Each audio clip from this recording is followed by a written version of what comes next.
সিক্রেটাইজের গত পর্বে আপনারা দেখেছিলেন রাজধানীর মোহাম্মদপুরের অপরাধ জগতের ভয়াবহ চিত্রের একাংশ, যেখানে রাজা ছিলেন কবজি কাটা আনোয়ার। আনোয়ার ইতোমধ্যে গ্রেফতার হয়ে জেলখানায় আছে। আমরা আপনাদের কথা দিয়েছিলাম আনোয়ারের পেছনের শক্তিগুলোর সাথে পরিচয় করিয়ে দেব।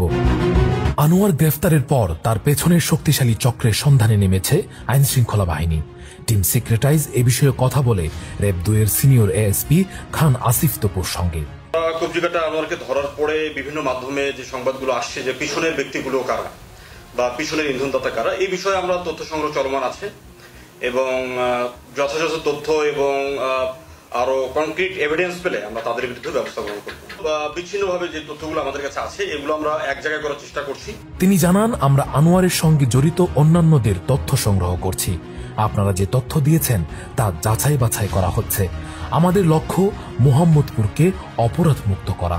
বেসিক্যালি যে তথ্যগুলো আমাদের কাছে আসে এই তথ্যগুলো সবসময় আমরা নার্সিং করি এবং তথ্যের সপক্ষে প্রমাণাদি আমরা সংগ্রহ করার চেষ্টা করি এবং সে অনুযায়ী যে ব্যবস্থাটা গ্রহণ করা প্রয়োজন আইন অনুযায়ী সেটা আমরা গ্রহণ করার চেষ্টা করি। তো যে ব্যক্তির কথা আপনি বললেন আমরা ওয়াকিবহাল হলাম, আমরা তথ্য সংগ্রহ করব। যদি আসলেই যে অভিযোগগুলো আসছে এগুলো সত্যতা থাকে তাহলে কর্তৃপক্ষের সিদ্ধান্ত অনুযায়ী এবং আইন অনুযায়ী ব্যবস্থা নেওয়া হবে। স্বস্তি আমরা কখনো স্বস্তিতে থাকি না। আমার ধারণা এখানকার মানুষ আমাদের অভিযানের যে সাফল্য এই সাফল্যের কারণে স্বস্তিতে থাকবে, বাট আমরা কখনোই স্বস্তিতে থাকি না। অর্থাৎ আমাদের যে স্যাটিসফ্যাকশন যে বিষয়টা এটা আমরা কখনোই স্যাটিসফাইড না যতক্ষণ না পর্যন্ত এখানকার ক্রাইম জিরোতে চলে আসে।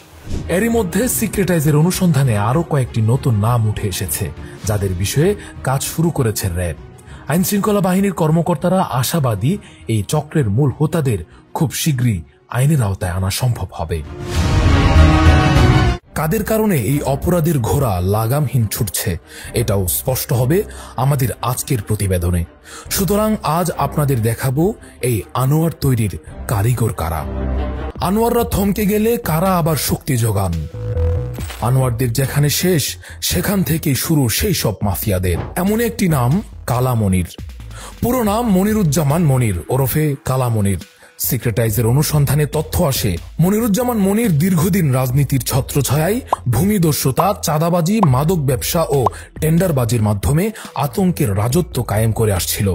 মোহাম্মদপুর, আদাবর ও ঢাকা উদ্যান এলাকায় তার দখলদারি সক্রিয় ছিল। আনোয়ারের মতো শুধু কবজি কাটার সাহস থাকলেই মনির হওয়া যায় না।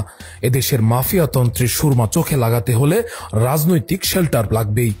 মনিরের এই সুবিধাটা ভালোই ছিল। স্থানীয় রাজনীতির আশ্রয়ে মনির প্রভাবশালী ব্যক্তিদের সঙ্গে সখ্যতা গড়ে তোলে এবং দ্রুতই অপরাধ জগতে প্রবেশ করে। 2019 সালে 33 নম্বর ওয়ার্ড কাউন্সিলর তারিকুজ্জামান রাজীব গ্রেফতার হলে মনির কিছুদিন আত্মগোপনে গিয়ে আরও শক্তিশালী হয়ে ফিরে আসে। আদাবর থানা আওয়ামী লীগের সহসভাপতির পদ বাগিয়ে নিয়ে তার অপরাধ কার্যক্রম আরো বাড়িয়ে দেয়। মনিরের নেতৃত্বে আনোয়ার বাহিনী চাঁদাবাজি, জমি দখল ও ছিনতাই চালিয়ে আসছে। দেশের নারীরা অগ্রগামী হচ্ছেন, কেউ কেউ সফল উদ্যোক্তা হচ্ছেন। তাহলে এখানে নারীরা কেন পিছিয়ে থাকবেন? এমন জেদ থেকেই হয়তোবা মনিরের মা সাবিহা খাতুন মনিরের অনুপস্থিতিতে পুরো অপরাধ সাম্রাজ্য নিয়ন্ত্রণ করছে। মনিরের নির্মম বর্বরতার শিকার একজন ভুক্তভোগী নাজিম। তিনি অভিযোগ করেন মনির বাহিনী প্রথমে তার বাড়ি দখল করে, পরে মনিরের মা সাবিহা বেগমকে 1 লাখ টাকা চাঁদার বিনিময়ে তা ফিরিয়ে দেওয়া হয়। এই চাঁদা নেওয়া হয়েছে স্ট্যাম্পে লেখালেখি করে। শুধু একটু কল্পনা করুন, মোহাম্মদপুর এমন এক মুলুক যেখানে চাঁদার ক্ষেত্রে স্ট্যাম্প লেখালেখি হয়। এ যেন আত্মবিশ্বাসের সাথে চাঁদাবাজি। মিরপুর 1 নম্বর থেকে বাসায় ফেরার পথে 10 নম্বর কমিউনিটি সেন্টারের সামনে মনিরের লোক শাহাবুদ্দিন, হুমায়ুন, হোসেন, ওরা অনেক লোক ছিল, গ্যাং ছিল। তো একটা গ্যাং পালে, এর মধ্যে ছিল হুমায়ুন, হোসেন, শাহাবুদ্দিন। ওরা আমার এখানে গান ঠেকায় গাড়িতে উঠায় প্রথম আনে সেকেন্ড একে ওর বাসায়, ওইখান থেকে অনেক টর্চার করে। এরপরে নিয়ে আসে ওর বাগান বাড়িতে, ঢাকা উদ্যানে একটা ওর বাগান বাড়ি আছে, মনিরের বাগান বাড়ি আপনার একদম নদীর সাইডে। ওইটা ওর টর্চার সেল। আসলে সবাই জানে যে এটা ওর বাগান বাড়ি, কিন্তু এটা আসলে বাগান বাড়ি না, ওটা টর্চার সেল।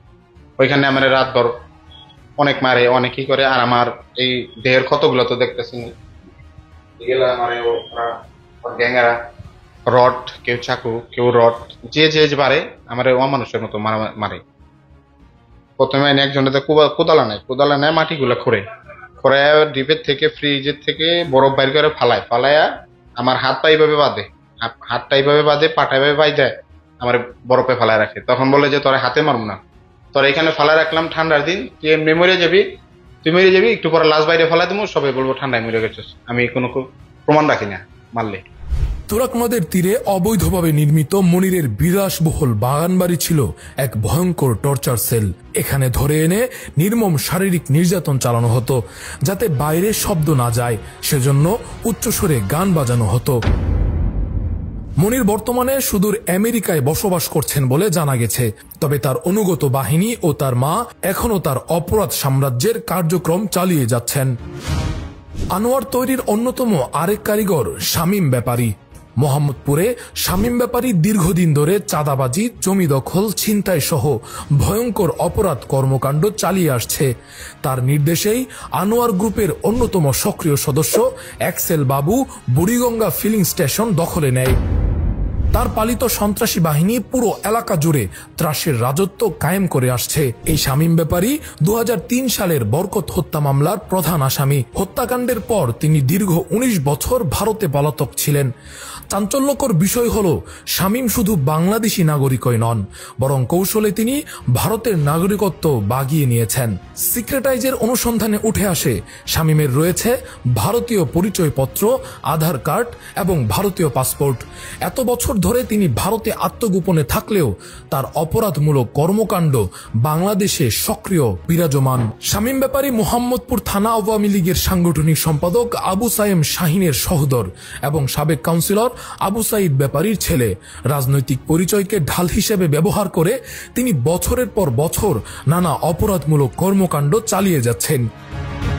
জুলাই অভ্যুত্থানে ছাত্র জনতার উপর হত্যাযজ্ঞ চালানোর জন্য ফ্যাসিস্ট আওয়ামী লীগ এবং অঙ্গ সংগঠনকে অর্থ দিয়ে সহায়তা এবং সন্ত্রাসী বাহিনী দিয়ে ছাত্র জনতার উপর হামলা চালানোর অভিযোগ রয়েছে শামীমের বিরুদ্ধে।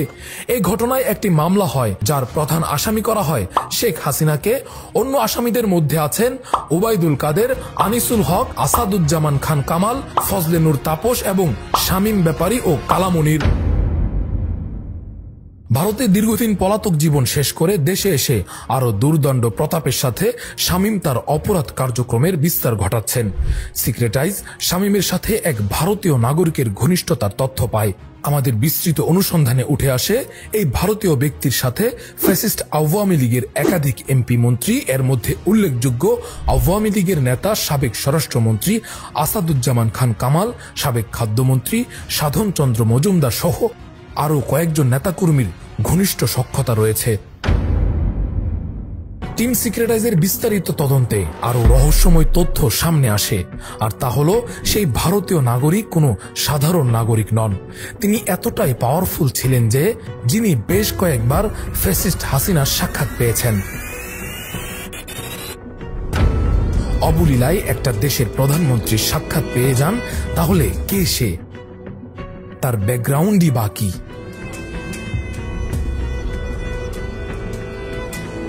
भारत हमारा पहचान है और भारत भूमि हमारे भूमि है।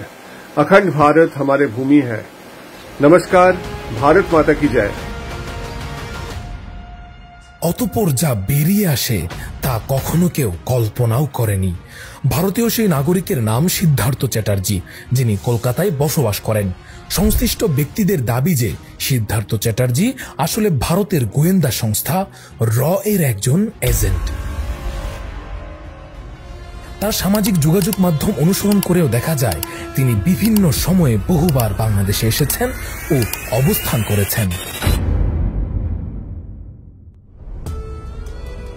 মোহাম্মদপুর, কবজিকাটা আনোয়ার, কিশোর গ্যাং, কালামনির, তারপর শামীম ব্যাপারী এবং ক্ষমতাসীন এমপি মন্ত্রী থেকে শুরু করে সীমানার ওপারের সিদ্ধার্থ চ্যাটার্জি, এ যেন জাল সুতার এক জটলা বিভ্রম, যা দূর থেকে দেখলে বিচ্ছিন্ন মনে হয়। আসলেই কি এসব বিচ্ছিন্ন? বরং একটা গিট খুললে স্পষ্ট হয়ে যায় এ এক বিছানো জাল। কিন্তু বছরের পর বছর সেই গিট খোলার ইচ্ছে কি আমাদের দেশের সরকার কিংবা প্রশাসন করেছে? ছিল কি সেই সদিচ্ছা? আমাদের দেশ অশান্ত থাকলে কাদের সুবিধা? সকল অপরাধী বা কেন পালিয়ে প্রতিবেশী দেশে চলে যায়? কেন তারা আশ্রয় দেয়? কেনই বা তাদের সাথে এত সখ্যতা?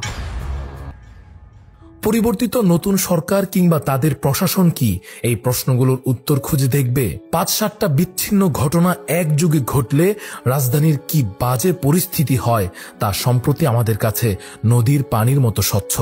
তার সাথে যদি যোগ হয় গুজব সেল, তাহলে তো কথাই নেই। সুতরাং বিচ্ছিন্ন ঘটনাকে সবসময় বিচ্ছিন্নভাবে রেখে না দেয়াই ভালো। এই ভালোটা যদি সরকার করতে পারে তাহলে মানুষের জন্য ভালো, দেশের জন্য ভালো। সিক্রেটাইজ দেশ ও মানুষের জন্য ভালো চায়, কল্যাণ চায়। সেই চাওয়া থেকে আগামী কোনো পর্বে হাজির হব। সেই পর্যন্ত ভালো থাকবেন। ধন্যবাদ।